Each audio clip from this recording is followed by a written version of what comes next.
शुरुआत होती है जाओ नाम के एक लड़के से जो जेल में कैद था। असल में उस पर एक खास एक्सपेरिमेंट किया जा रहा था जिसके पूरे होने पर अब उसमें कमाल की ताकत आ गई थी। अपनी इसी नई शक्ति की मदद से उसने बड़ी आसानी से जेल की सलाखों को तोड़ डाला। वहीं दूर से मिक नाम का आदमी ये सब गौर से देख रहा था। इस घटना के कई साल बाद मिक अब एक जाना माना बिजनेसमैन और साइंटिस्ट बन चुका था। उसने एक ऐसी चिप का इजाद किया था जिसे इंसानों के शरीर में डालने से उनकी हर बीमारी ठीक की जा सकती है। अपने इसी चिप को दुनिया के सामने लाने के लिए मिक ने एक प्रेस कॉन्फ्रेंस रखी, लेकिन तभी वहाँ लेला नाम की एक लड़की ने इस चिप से होने वाले खतरों पर कई सवाल उठाए। उसने पूछा कि क्या इस चिप से मिक उन इंसानों के दिमाग पर काबू पा सकता है, लेकिन मिक उसे नजरअंदाज करके अपनी चिप के बारे में आगे बताने लगा। तभी अचानक एनोच नाम के एक आदमी ने वहाँ की सिक्योरिटी पर हमला कर दिया, जिससे चारों ओर अफरा तफरी मच गई। एनोच का मकसद उन 3 कोड्स को चुराना था जिससे मिक की चिप को एक्टिवेट किया जा सकता है। तभी एनोच को करीब से देखने पर लेला को एहसास हुआ कि ये तो वही आदमी है जिसने बचपन में उसके पिता का खून किया था। ये दर्दनाक याद उसके सामने आते ही वो वहीं जम गई। और वहीं दूसरी ओर एनोच वो 3 कोड्स हासिल करने में कामयाब रहा। उधर मिक काफी गुस्से में था तो उसके असिस्टेंट याओ ने सलाह दी कि अब अपने खास हथियार याओ का इस्तेमाल करने का समय आ गया है। इसके बाद हम देखते हैं कि याओ दुनिया के सबसे खूंखार अपराधियों के लिए बनी जेल में कैद था। फिर मिक ने उसे पैरोल पर बाहर निकलवाया क्योंकि सिर्फ याओ ही उसके मिशन को पूरा कर सकता है। जेल में कैद होने से पहले याओ मिक के लिए लोगों का कत्ल करता था, लेकिन एक दिन वो अपनी पत्नी के साथ भाग निकला। बदकिस्मती से मिक ने उसे पकड़कर इस जेल में डाल दिया, लेकिन अब भी याओ को पकड़कर मिक के पास ले जाना आसान नहीं था। वो मिक के सारे आदमियों को एक ही पल में चकमा देकर उनकी गाड़ी लेकर भाग निकला, लेकिन कितने ही दूर जाता गाड़ी में ट्रैकर लगा था तो मिक के आदमी उसे चारों ओर से घेर कर आखिरकार मिक के पास ले ही आए। जब याओ की आँख खुली तो वो मिक के हेडक्वार्टर्स में था, जहाँ उसे उसकी पत्नी और बच्ची दिखाई गए। तभी मिक ने एक स्क्रीन के जरिए याओ को अपना नया मिशन बताया और उसे धमकाते हुए कहा कि अगर मिशन में कुछ भी गड़बड़ी हुई तो याद रखना कि तेरी पत्नी और बेटी अपनी जान से हाथ धो बैठेंगे। बेचारे याओ के पास कोई और चारा नहीं था, इसलिए वो ना चाहते हुए भी मिक के लिए काम करने को तैयार हो गया। मिक ने बताया कि उसे एनोच और उसके साथ ही मिस्टर मो से वो 3 खास कोड्स वापस चुराने होंगे। फिर उसने याओ को उस दिन की सीसीटीवी फुटेज दिखाई जिससे वो आसानी से एनोच को ढूंढ सके। उस सीसीटीवी को देखते हुए याओ की नजर लेला पर पड़ी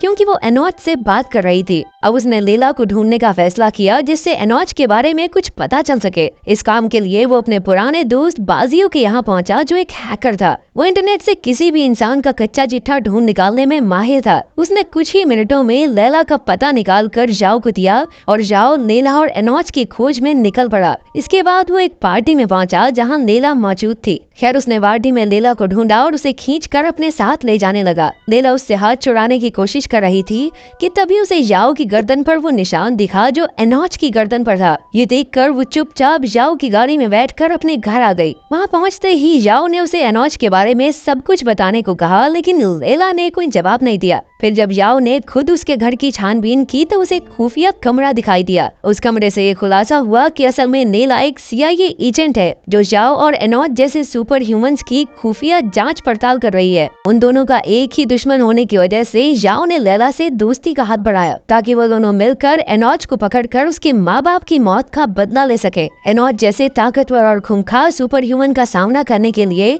याओ और लेला को अपनी अपनी काबिलियत का मिलकर इस्तेमाल करने की जरूरत थी, इसलिए लेला भी इसके लिए तुरंत राजी हो गई। उधर याओ की पीठ पीछे मिक ने उसकी पत्नी पर भी एक्सपेरिमेंट करके उसकी गर्दन में अपनी चिप डाल दी और तो और उसने इसका लाइव ब्रॉडकास्ट बाकी देशों के अमीरों को दिखाया। वहीं याओ इस बात से बिल्कुल अनजान एनोच से वो 3 कोड्स चुराने के मिशन में जुटा हुआ था। उसकी खोज में याओ और लेला चाइना के एक शहर में पहुंचे। लेला ने अपने कॉन्टैक्ट्स की मदद से सारे शहर की सीसीटीवी फुटेज लेकर एनोच का पता ढूंढ निकाला, लेकिन एनोच को उनके वहां आने की भनक लग गई थी, इसलिए वो पहले ही वहाँ से फरार हो गया। याओ ने उसका पीछा करने की कोशिश की, लेकिन वो भीड़ में कहीं गुम हो गया। फिर जब एनोच अपने अड्डे पर पहुंचा तो उसने देखा कि याओ तो पहले ही वहाँ मौजूद था। इसके बाद दोनों में जबरदस्त हाथापाई शुरू हो गई, लेकिन एनोच मोटरसाइकिल पर भाग निकला। जाने से पहले एनोच ने याओ की गाड़ी में एक बॉम्ब फिट कर दिया था जो उसके एनोच से दूर होते ही फट जाएगा, लेकिन याओ भी एक बाइक लेकर उसके पीछे हो लिया। आखिरकार वो दोनों एक पहाड़ी पर आ पहुंचे जहाँ एक काफी बड़ी चट्टान गिरी गई हुई थी। अब एनोच के पास कोई दूसरा रास्ता नहीं था, इसलिए वो बिना सोचे उस चट्टान से कूद गया और कूदते हुए उसने जाओ की घड़ी में लगे बम को एक्टिवेट कर दिया। लेकिन जाओ भी जोखिम उठाकर उसके पीछे कूद गया और एनोच से वो मेन कोड हासिल करने में कामयाब रहा। उसने घड़ी एनोच के साथ ही खाई में फेंक दी और खुद ऊपर चढ़ गया। उधर लेला को मिक के आदमियों ने सड़क पर घेर लिया था। वो मिक के सारे राज जान चुकी थी, इसलिए उन्हें लेला को मारने के ऑर्डर्स मिले थे। लेकिन एन वक्त पर जाओ ने वहां पहुंचकर लेला की जान बचा ली। उधर लैब में याओ ने मिक को खबर दी कि सिस्टम फेलियर की वजह से याओ की पत्नी की गर्दन में डाली चिप में कुछ खराबी आ गई है। मिक को तुरंत एहसास हो गया कि उनकी टीम में जरूर कोई जासूस मौजूद है। उसने अपनी सारी टीम को इकट्ठा किया और उनके कंप्यूटर्स की तलाशी लेने से ये सामने आया कि मिस्टर मो ने ही मिक के प्लान को बर्बाद करने के लिए अपना जासूस भेजा था। इतना बड़ा धोखा देने के जुर्म में मिक ने बड़ी बेरहमी से मिस्टर मो के जासूस को गोलियों से भून दिया। असल में मिस्टर मो ने जाओ के पिता शुई को फोन करके बता दिया था कि अपनी बीमारी की वजह से वो अब ज्यादा दिन तक जिंदा नहीं रह पाएगा। शुई और मिस्टर मो दोनों वही साइंटिस्ट थे जो मिक की इंसानी चिप्स के खिलाफ थे, इसीलिए उन्होंने मिक के कोड्स चुराए। उधर बाकी के 2 कोड्स की तलाश में जाओ और लेला मिस्टर मो की लैब तक आ पहुंचे थे। तभी मिस्टर मो ने जाओ के सामने आकर उसे बताया कि ये चिप्स धरती के लिए बहुत बड़ा खतरा हो सकती हैं। मिक का मकसद इन चिप्स के जरिए पूरी दुनिया पर राज करने का था, लेकिन क्योंकि जाओ का परिवार अभी भी मिक के कब्जे में था, इसलिए उसे मिस्टर मो के खिलाफ जाना पड़ा। तभी अचानक उसे एहसास हुआ कि उसके सामने बैठा आदमी मिस्टर मो नहीं बल्कि कोई बहरूपिया है। इससे पहले कि वो कुछ कर पाता, मुंह के आदमी ने जाओ को बेहोश कर दिया। जब उसकी आंख खुली तो उसके हाथ पैर बंधे हुए थे। वहीं लेला को भी मुंह के आदमी ने बंदी बना लिया था। उन्होंने लेला के सामने जाओ पर अत्याचार करने शुरू किए ताकि लेला मेन कोड उनके हवाले कर दे। बड़ी कोशिश के बाद भी वो जाओ की ऐसी बुरी हालत नहीं देख सकी और लेला ने उन्हें मेन कोड का पता बता दिया। जाओ अचानक से उनकी कैद से निकलने में कामयाब हो गया। वहाँ से निकलते हुए उसका सामना अपने खास दोस्त से हुआ, लेकिन अपने मिशन की खातिर उसे मजबूरन अपने दोस्त से हाथापाई करनी पड़ी। पहले तो जाओ हारने ही वाला था, लेकिन अचानक उसके शरीर में ऐसी ताकत आ गई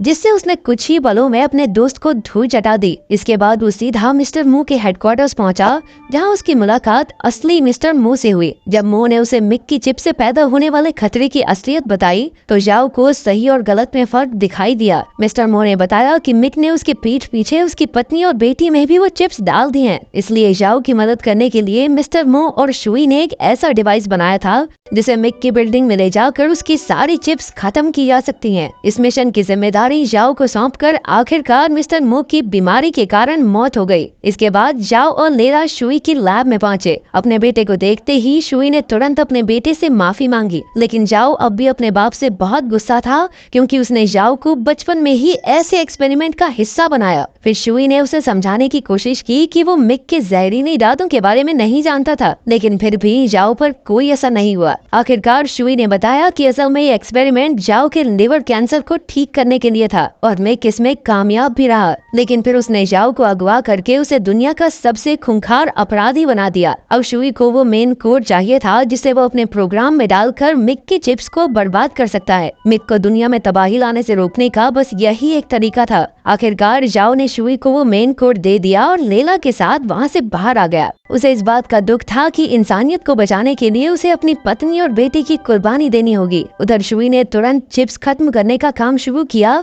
लेकिन तभी मिक के आदमियों ने वहां हमला करके उसे मार डाला। अब वो तीनों कोड्स फिर से मिक के कब्जे में थे, जिनकी मदद से उसने अपनी चिप्स को एक्टिवेट करने का काम शुरू कर दिया। उसी पल से लोग धीरे धीरे उसका हुक्म मानने लगे। उधर लेला और जाओ को एहसास हुआ कि उन्हें जल्द ही कुछ करना होगा। इसे रोकने के लिए उन्हें शुई के बनाए प्रोग्राम को मिक की बिल्डिंग में रखे कंट्रोल सिस्टम में डालना होगा। फिर लेला ने तुरंत बिल्डिंग के सीसीटीवी को हैक किया। वहीं मिक ने गार्ड से लड़कर अंदर जाने का रास्ता साफ किया, लेकिन तभी उसका सामना मिक के सबसे खूंखार गुंडे रिक से हुआ। या उन्हें अपनी सुपर ह्यूमन पावर से रिक को ठिकाने लगाया और वो लेला के साथ मिक के कमरे तक पहुंच गया। मिक और उसकी टीम पूरी दुनिया की चिप्स को एक्टिवेट करने ही वाले थे कि जाओ ने उन पर हमला बोल दिया। तभी अचानक हमें पता चला कि मिक ने भी जाओ की तरह अपने शरीर में सुपर ह्यूमन ताकत पैदा कर ली थी। उनके बीच भयंकर लड़ाई छिड़ गई, लेकिन तभी मिक ने उसे बताया कि उसकी बेटी बिल्डिंग की छत पर जिंदगी और मौत के बीच झूल रही है। इस दौरान लेला मिक के कंट्रोल सिस्टम में शुई का प्रोग्राम एक्टिवेट करने में कामयाब रही। इसी के साथ वो सभी लोग आजाद हो गए जिन पर मिक ने एक्सपेरिमेंट्स किए थे। ये देखकर मिक ने जाओ पर जोरदार हमला करके उसे गिरा दिया। मौका पाते ही उसने लेला को भी बेरहमी बेरहमी से मार डाला। ये देखकर जाओ गुस्से से इतना भर गया कि उसकी सुपर ह्यूमन शक्तियाँ फिर से जाग गई और उसने मिक को बुरी तरह पीटना शुरू कर दिया। अपनी खास शक्तियों की मदद से उसने मिक को खत्म किया और आखिरकार अपनी बेटी की जान बचाई। उसी पल शुई के प्रोग्राम की वजह से मिक की बिल्डिंग में जोरदार धमाका हुआ और जाओ अपनी बेटी की जान बचाने के लिए उसकी छत से कूद गया। आखिरकार जाओ एक गाड़ी की छत पर आ गिरा, जिससे उसकी बेटी बाल बाल बच गई। उसने बिना अपनी जान की परवाह करते हुए अपनी बेटी की जान बचाई। इसके बाद हम देखते हैं कि जाओ की उंगलियां हिल रही थी, यानी वो अपनी सुपर ह्यूमन पावर्स की वजह से एक बार फिर से जिंदा हो गया था।